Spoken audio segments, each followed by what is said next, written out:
जब भी अगर आप स्टॉक मार्केट के अंदर जब तक ग्रीड रखोगे कि मैं और कमा लूँ और आप एक ट्रेड सही हो गया, आप दूसरा ले लूँ, दूसरा सही हो गया, आप याद रखिए कि यकीन मानिए कि आप जितनी बार ट्रेड में एंटर करते हो, उतनी बार रिस्क की प्रोबेबिलिटी 50% आपके फेवर में होती है और 50% आपके अगेंस्ट में होती है हर ट्रेड की, क्योंकि कोई भी ट्रेड 100% श्योर शॉट नहीं होता है। तो इसीलिए अगर आप जितने ज़्यादा नंबर ऑफ ट्रेड बढ़ाते जाओगे, उतनी ज़्यादा आपकी बार-बार हारने की और जीतने की प्रोबेबिलिटी दोनों 1:1 के रेशियो में डिस्ट्रीब्यूट होती जाएगी। तो इसीलिए ओवर ट्रेडिंग से बचना चाहिए। मार्केट को समझिए, इस दिन हताश हो जाते हैं, रिटेल ट्रेडर इस दिन हताश हो जाते हैं, कि यहाँ से जा रही थी मार्केट, यहाँ से जा रही थी यार, यहाँ से जा रही थी और आखिरी में जब आप देखोगे और शायद आप में से बहुत से लोग जो अभी ये वीडियो देख रहे होंगे, इस बात से मेरे को रिलेट कर रहे होंगे कि इन्होंने फ्राइडे को यही किया। अगर एक्चुअली किया है तो टू बी वेरी ऑनेस्ट आप कमेंट में ज़रूर मेंशन करिएगा क्या आप ये करते थे? अब इसके बाद देखिए, लास्ट फिबोनाची का लो ये था।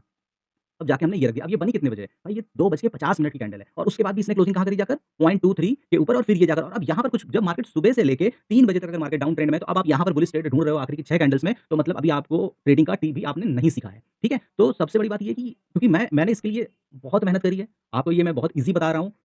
मुझको रोना आ जाता था इस तरीके की मार्केट में। क्यों? क्योंकि दिमाग आपका बोल रहा था कि अरे यहाँ से मार्केट रिटर्न करेगी। नहीं, अब तो पक्का डबल बॉटम बना दिया। अरे डबल बॉटम नहीं है, बॉटम ये है, ठीक है? अब मार्केट यहाँ से रिटर्न करेगी। हर ग्रीन कैंडल देखकर आप ट्रेड में कूदते हो और ये जो दिन होता था आपका वर्स्ट होता था। दिन के 15 ट्रेड, 20 ट्रेड आप करते थे और आखिरी में सब में स्टॉप लॉस, क्योंकि पॉइंट आपको मिलेंगे आपके फेवर में 5 या 3 पॉइंट जाएगा 5 पॉइंट और उसके बाद वो फिर नीचे जाकर आपका स्टॉप लॉस ले लेगा। आप स्टॉप लॉस कॉस्ट पे रखोगे तो भी जाएगा। आपने जो जेन्युइन स्टॉप लॉस रखा है वो भी रखोगे तो वो भी जाएगा। क्योंकि इस दिन मार्केट बिल्कुल डायरेक्शनल है। तो इस पे आपको परेशान होना नहीं है। इसके ऊपर आपको वर्क करना है। आप कुछ ना करिए, सिर्फ़ और सिर्फ़ इस टूल का इस्तेमाल करिए। इस टूल का भी अगर आप इस्तेमाल करते हो और मैं मेरी तरह कहने से ना करिए, खाली आप इस टूल को आप इस तरीके की ट्रेंडिंग डेज़ पहले आइडेंटिफ़ाई करिए, चाहे वो निफ्टी का हो।